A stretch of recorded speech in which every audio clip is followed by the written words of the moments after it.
தமிழகத்தின் தலைநகராக திருச்சி மாறும் நாள் விரைவில் வரும் என திமுகவின் மூத்த நிர்வாகியும் அமைச்சருமான துரைமுருகன் சமீபத்தில் கூறினார். அப்படி திருச்சியை தலைநகராக்கினால் என்னவெல்லாம் நன்மைகள் கிடைக்கும் என்று ரத்தின சுருக்கமாக பார்ப்போம். திருச்சி தமிழகத்தின் மைய பகுதியில் அமைந்துள்ளது என்பதால் எந்த திசையிலிருந்து வந்தாலும் திருச்சியை விரைவாக அடைந்துவிட முடியும். கன்னியாகுமரியிலிருந்து 370 கிலோமீட்டர் திருச்சிக்கு என்றால் சென்னையிலிருந்து வெறும் 330 கிலோமீட்டர் தான். தமிழகத்தின் மேற்கு பகுதியான கோவையிலிருந்து 5 மணி நேரத்தில் திருச்சியை அடைந்து விடலாம்.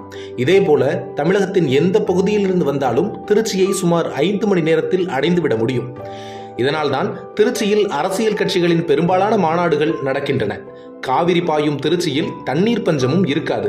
IIM, NIT போன்ற மத்திய அரசின் சிறந்த கல்வி நிறுவனங்களும் மாநில அரசின் கல்வி நிறுவனங்களும் ஏராளமாக உள்ளன. அண்ணா பல்கலைக்கழகம், பாரதிதாசன் பல்கலைக்கழகம் என 2 பல்கலைக்கழகங்கள் திருச்சியில் உள்ளன. தனியார் பல்கலைக்கழகங்களும் உள்ளன. விசாலமான ரயில் நிலையமும் உள்ளது. இங்கிருந்து பல்வேறு மாநிலங்களுக்கு ரயில்கள் இயக்கப்படுகின்றன. நவீன தொழில்நுட்பம் மற்றும் புதிய முனையத்துடன் சர்வதேச விமான நிலையமும் உள்ளது. இங்கிருந்து பல்வேறு நாடுகளுக்கு விமான சேவை உள்ளது. சரக்கு விமானமும் இயக்கப்பட்டு வருகின்றன. இவ்வாறு அனைத்து தரப்பிலும் முன்னணி மாவட்டமாக திருச்சி விளங்கி வருகிறது. திருச்சியை தமிழகத்தின் தலைநகராக ஆக்கும் பட்சத்தில் திருச்சிக்கு மேலும் பல்வேறு வசதிகள் கிடைக்கும். சென்னையில் செயல்படும் அரசு அலுவலகங்கள் திருச்சிக்கு மாற்றப்படும் பட்சத்தில் பொதுமக்களுக்கு விரைவான சேவையும் கிடைக்கும். அரசு அலுவலர்கள், பொதுமக்கள் சென்னைக்கு செல்வதால் ஏற்படும் கால விரயமும் பண விரயமும் மிச்சமாகும். சென்னையில் காலம் காலமாக இருந்து வரும் போக்குவரத்து நெருக்கடியும் காற்று மாசுபாடும் குறைய வாய்ப்பு உண்டு.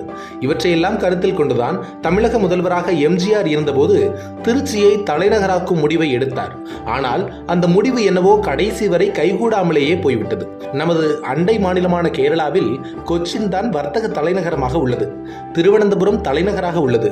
அதேபோல் தமிழகத்தில் சென்னை வர்த்தக தலைநகராகவும் திருச்சி நிர்வாக தலைநகராகவும் இருந்தால் பொதுமக்களுக்கு ஏராளமான நன்மைகள் கிடைக்கும்.